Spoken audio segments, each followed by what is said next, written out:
So I'd like to talk about the aggregate types that we have.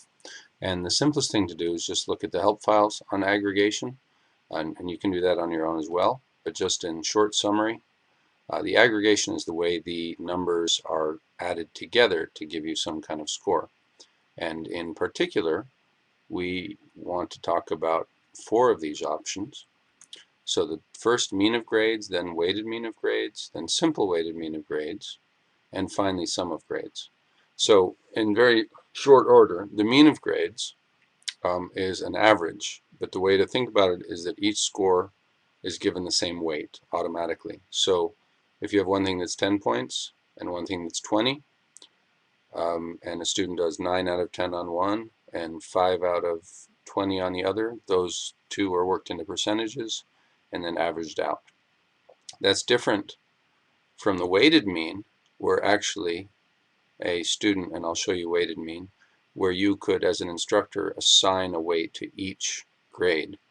So one grade could be worth a lot and one could be worth a little, regardless of their number of points. And finally, simple weighted mean, which is where a point is a point. So that if one thing is 10 points and one thing is 20 points, they are averaged so that the 20 is worth double the 10, which does seem to make sense. And notice as we give that, there's no field for weighting individual items. So my recommendation is simple weighted mean, and then go with simple weighted mean, and then go with categories if you want to actually differentiate, for example, quizzes and homework.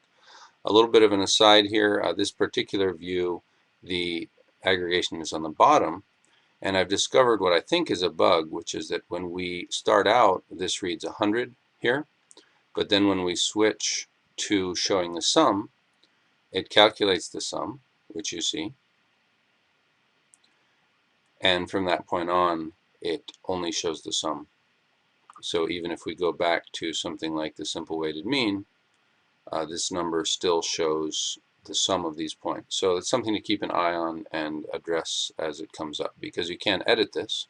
I can go and change it to 100, but I have to do it manually, and I've tried that in a couple places. So that's a little bit of a bug. And forgive me if the continuity between this item C and this one D and E is not entirely there. The files seem to be missing. So you may get a little bit of a repeat on the others. This is also a slightly different view than the others I've used because I went to a different course with some slightly different assignments. But I'll show you the extra credit while I'm here. Notice that, again, I'll go to the sum of grades, and all that does is take the total points, bang, bang, bang, bang, and we look at the end result, and it's 483 points. That includes the 50-point extra credit for the news forum. Now let me go and I will make this 3 points also extra credit for the introductions, and I'll save the changes, and if it's working as we'd expect it to, that 483 at the bottom becomes 480 because those 3 points are extra credit. So I will go back to the simple weighted mean of grades for now, and we'll continue on the other tutorials and talk a little bit more about extra credit and these other things.